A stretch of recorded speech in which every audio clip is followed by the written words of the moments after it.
Salut à tous, et on se retrouve donc pour un unboxing, et oui un seul, parce que j'ai reçu 3 figurines, et là tu vas me dire, déjà t'en montres que 2, mais c'est parce que la troisième, quand vous allez la voir, vous allez tellement vous pisser dessus que je préfère la mettre de côté pour le dernier unboxing. Et donc là on va commencer pour rester dans l'actualité, c'est-à-dire le film Gold qui est sorti, donc on va ouvrir la figurine du film Strong World. Donc comme vous pouvez voir, la boîte est vraiment sympathique, et très très sympathique. Elle reprend la pose de l'affiche du film Strong. La boîte, franchement géniale. C'est dommage qu'il n'y ait pas un petit côté un peu plus plante, hein. Donc voilà un peu pour la boîte. Donc pareil, le dessus il y a le petit pins de la Toei, et au cul il y a des informations qu'on s'en fout. Voilà. Donc belle boîte. Donc on va virer celle de Trunks comme on va pas l'ouvrir aujourd'hui, et c'est parti.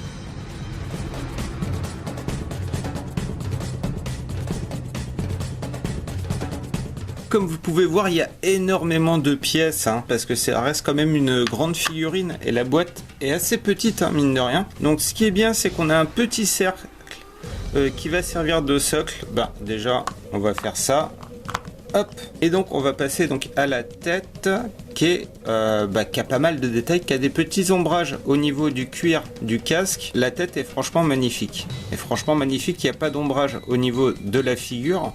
Mais il y a tellement de détails en fait que c'est pas bien grave. L'intérieur de la bouche est sculpté, le palais, je sais pas si vous arrivez à voir. Le chapeau est vraiment sympathique, avec du petit mouvement, les lunettes, tout ça. Et en plus c'est du verre transparent. Ensuite on a les accessoires avec la gourdasse. Vous pouvez voir, il y a un petit effet au niveau du tissu qui l'englobe. Donc il y a vraiment la texture du tissu, hein. Et des petites usures, des pliures, tout ça. Il y a vraiment des détails partout. Les petits boutons, vraiment excellents. La boucle de la ceinture, mais nickel, hein, c'est du relief et tout, c'est vraiment sympa. Les accessoires ont l'air mortels. Et il y a le gros sac avec l'os, vraiment des détails sur l'os, hein, pour faire vraiment os. Pareil sur le cul du sac, donc on a vraiment l'impression que c'est un objet réel, que c'est pas un morceau de plastique. Il y a vraiment des détails partout. Même il y a encore au niveau des boucles du relief, ça c'est vraiment sympa, du relief de mouvement. Au niveau de la boucle c'est pareil. Franchement, niveau détail, cette figurine elle va déchirer. Regardez-moi, sur le sac il y a tous les petits traits d'usure, tout ça. Franchement merveilleux. Dernier accessoire, il y a le bâton, effet bois, hein. Bon, il n'y a pas grand chose à en dire, mais il est très bien travaillé, hein. Le bas du corps, le pantalon est travaillé de façon assez bizarre au niveau des couleurs, mais ça, je trouve que ça rend plutôt bien. Ça me fait penser un peu au chewing-gum Bigou, la couleur.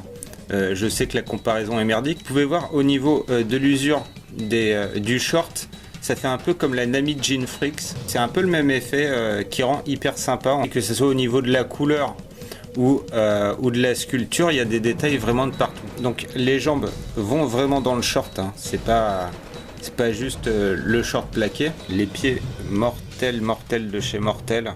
Et les sandales, donc il y a le mouvement des sandales qui sont grave sculptés. Pareil pour l'autre pied, hein. C'est pareil. Même niveau de souci du détail, c'est vraiment excellent. Il n'y a pas d'ombrage à proprement parler, mais il y a tellement de détails sur les différentes parties que je sens que assembler ça va péter. Et donc là pareil pour les pecs, il y a vraiment des petits détails en dehors du fait que les pecs soient sculptés, mais vous pouvez voir des petits traits un peu partout. Bon, excellent. La main qui va tenir le bâton, c'est pareil, hein, avec des proportions bien lufisquesques, et la chemise en mouvement, et il y a même l'intérieur de la chemise, c'est un truc de dingue. Alors il y a 1, 2, 3, 4, 5, 6, 7 et 8 pièces, avec le socle qui compte pour 2 pièces. Donc là je vais la monter et je vous dis à tout de suite.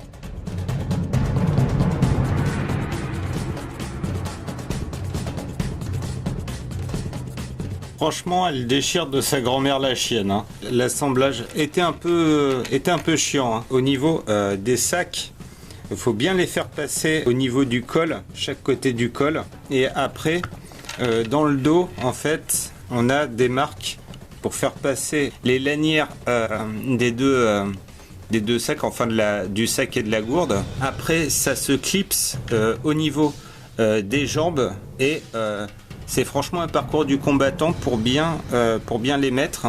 Et la tête aussi est facile une fois qu'on a compris le truc, mais comme il y a la main qui gêne pour le clips de la tête, donc vraiment je me suis pris la tête pour la monter cette figurine, mais le rendu final est franchement top.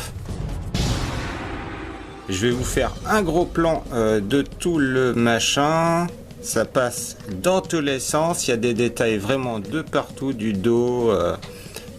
Franchement, il y a tellement de trucs dans cette figurine que on pourrait y passer des heures à lister tout ce qui est détail.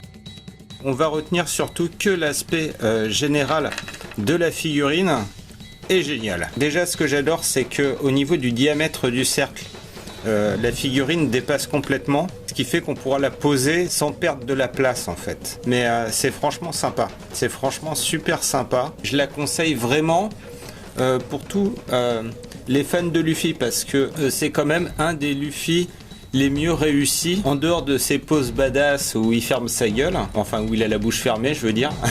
Là, elle est bien ouverte, elle est bien sculptée, elle pète grave. Et donc voilà, cet unboxing est terminé. Donc je vous donne rendez-vous la prochaine fois pour unboxer la figurine du Trunks qui se trouve là et que je suis pressé quand même d'ouvrir, hein. Et après donc il y aura la figurine mystère. Ciao tout le monde et à la prochaine.